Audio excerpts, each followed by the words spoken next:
రీసెంట్‌గా న్యూస్‌లో ఒకటి మెహబూబాబాద్‌లో ఒకటి ఇన్సిడెంట్ జరిగింది. వాళ్ళ అత్త, మామ, భర్త ఆమెని చాలా టార్చర్ చేస్తున్నారు. ఆల్రెడీ వాళ్ళ పెళ్ళై 5 ఇయర్స్ అయింది. ఇద్దరు పిల్లలున్నారు, చిన్న చిన్న పిల్లలు.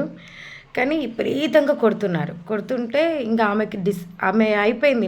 నేను వీళ్ళ చేతిలో చచ్చిపోతాను అని అనుకొని తనకి ఫస్టు వాళ్ళ దగ్గర నుంచి తప్పించుకోలేకపోయింది. ఒక సెకండ్స్ ఆఫ్ టైంలో కొంచెం టైం దొరికినప్పుడు ఆమె పైకెళ్ళిపోయి తన బెడ్‌రూమ్‌లోకెళ్ళిపోయి గడియేసేసుకుందంట. గడియేసుకున్నాక ఫోన్ ఉంటే ఆ ఫోన్‌తో ఫస్ట్ పోలీసులు ఎస్ఐకి కాల్ చేయాలని చూసింది. అయితే అతను కాల్ కనెక్ట్ అవ్వలేదు. తనకింక ఎవరికి చేయాలో తెలియక వాళ్ళ డ్యాడీకి ఫోన్ చేసింది. నాన్న ఇలా వీళ్ళు నన్ను కొడుతున్నారు, నన్ను చంపేటట్లున్నారు, నువ్వు తొందరగా రా అంటే పాపం వాళ్ళ నాన్న ఏం చేశారంటే అతను, వాళ్ళ డ్యాడీ, వాళ్ళ తమ్ముడు వెళ్ళారు. వెళ్తే నువ్వు మీ నాన్నకి ఎందుకు ఫోన్ చేసినావని చెప్పి ఆల్రెడీ ఎందుకు కొడుతున్నారు తెలుసా? ఆమెకి రీజన్ ఒక్కటే, ఇద్దరు పిల్లలు ఉన్నారు. అతనిలో ఎక్కడ ప్రేమ ఉంది? ₹1,00,00,000 కట్నం ఇచ్చారు. తర్వాత ఇంట్లో పనులు చేసుకుంటూ ఊరికనే కూర్చోయిందని ఆమెను అంత చిత్రహింస పెడుతున్నారు. నీకు ఈ ఇంట్లో మేము ఖాళీగా కూర్చోబెట్టి నువ్వు తింటావా? నీకెవరు కూడు పెట్టేది? 3 పూట్ల నీకు అన్నం ఎవరు పెట్టేది? ఒక భర్తకి తనకి బాధ్యత ఉండదా? భార్యకి అన్నం తెచ్చిపెట్టింది భార్య సంపాదిస్తేనే నువ్వు అన్నం పెడతావా? నువ్వు కొనుక్కొని ఆమెతో సాకిరీ చేయించుకోవడం కదా. ₹1,00,00,000 కట్నం. ఎంత బాధ! అయితే వాళ్ళ పేరెంట్స్ వచ్చిన వెంటనే వీడు ఎట్లా ఈరోజు ఇంట్లో నుంచి పారిపోతాడో చూద్దామని చెప్పి వాళ్ళు వచ్చిన వెంటనే డోర్ వేసేసి గడి పెట్టేసి అసలు చంపేలాగా కొట్టారంట. Private parts. వాళ్ళ డాడీ 2 టైమ్స్ కళ్ళు తిరిగి స్పృహ లేకుండా పడిపోయినారంట. వాళ్ళ తమ్ముని గొంతు పట్టుకొని పిసుకుతున్నారంట. ఎట్లో ఒకటి అన్ని దెబ్బలు తిన్నా ఆమె బలవంతంగా వాళ్ళతో పోరాడి విడిపించుకొని ఎట్లోటి బయటపడ్డారు. బయటపడి బైక్ తీసుకొని వాళ్ళ డాడీ బాడీని మధ్యలో పెట్టుకొని అప్పటికే స్పృహ లేకుండా పడిపోయాడు. కానీ ఇంకా వాళ్ళు బైక్లో కూర్చోపెట్టుకొని పోయినారు. పోతుండగానే మళ్ళీ లేసారు అనమాట. అప్పుడు లేచినాక మళ్ళీ తీసుకొని పోతున్న దారి మధ్యంలోనే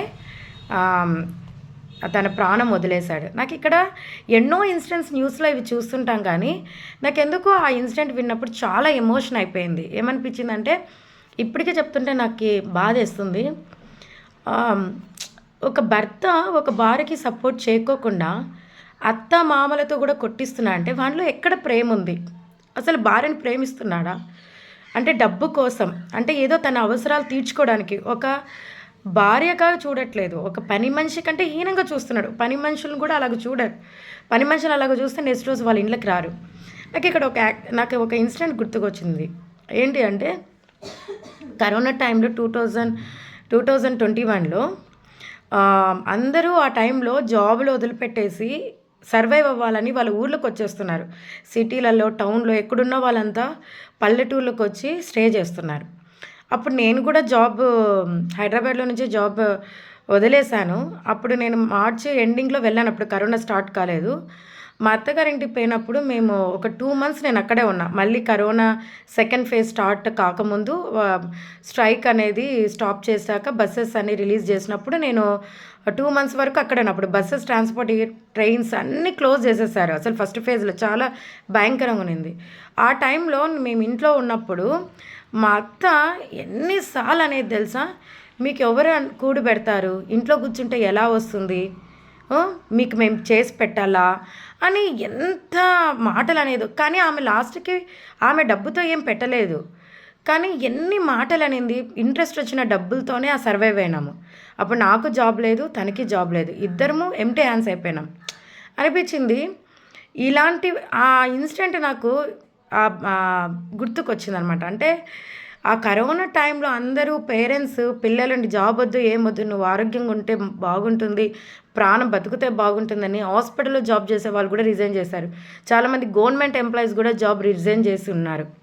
అలాంటి టైంలో ఇంట్లో ఫస్ట్ ఫేజ్లో అంత క్రిటికల్ సిచ్యువేషన్లో ఉన్నప్పుడు మీకు ఇంట్లో ఉంటే ఎలా వస్తుంది, కూడి ఎవరు పెడతారు అని సూటిపోటి మాటలు. అది వాళ్ళ కొడుకుతో చెప్పారు. కొడుకు దగ్గర మంచి కదా, మంచి అనిపించుకోవాలి. కోడల దగ్గర చెప్తారు. ఎందుకంటే కోడలు పోయి మళ్ళీ భర్తకు చెప్తే భర్త వచ్చేసి వాళ్ళ అమ్మలకే సపోర్ట్ చేస్తారని మనల్ని నిందిస్తారనమాట. అంటే వాళ్ళు నమ్మరు అనమాట. వాళ్ళు చెప్పిండేది నిజమైనప్పటికీ వాళ్ళు నమ్మరు. నాకు ఈ ఇన్సిడెంట్ గుర్తుకొచ్చింది. కొన్ని లైఫ్స్ ఇన్సిడెంట్స్ చూస్తున్నప్పుడు మన ఫ్లాష్ బ్యాక్‌లో మనం ఫేస్ చేసిన ప్రతి ఒక్క ప్రాబ్లమ్స్ వస్తుంది. ఇలాంటివి మీరు గూడా ఏదైనా ఇన్సిడెంట్స్ ఉంటాయి. ఆహ్,